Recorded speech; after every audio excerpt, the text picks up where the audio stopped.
বন্ধুরা সবাই কেমন আছো? আশা করি ভালো আছো। তোমাদের সাথে আবার দেখা হলো নতুন একটা মিনি ব্লগে। আজকে রেডি শেডি হয়ে আদিত্য যাচ্ছে ওর দিদুনের বাড়িতে। দেখতেই পাচ্ছ এই স্লিপিং ব্যাগটায় ওকে প্যাক করে নেওয়া হয়েছে আর ও নিশ্চিন্তে ঘুমাচ্ছে।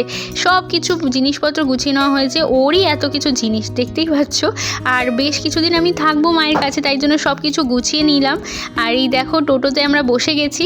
শান্তনু মানে আমার হাজব্যান্ড ওকে নিয়ে রয়েছে, ও আমাকে দিচ্ছেই না, বলছে না টোটোতে উঠেছি, দরকার নেই, তুমি নিও না, আমি নিচ্ছি।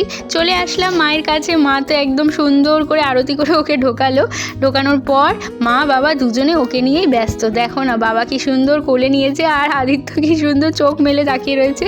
মা বাবা দুজনে অনেকক্ষণ ধরে ওকে আদর করছিল। তারপরে একটু বিকেল হতে আমি আর শান্তনু দুজনে মিলে একটু ছাদে আসলাম। পুচকেটাকে হালকা হালকা রোদ ছিল, সেই রোদটা খাওয়ানোর জন্য।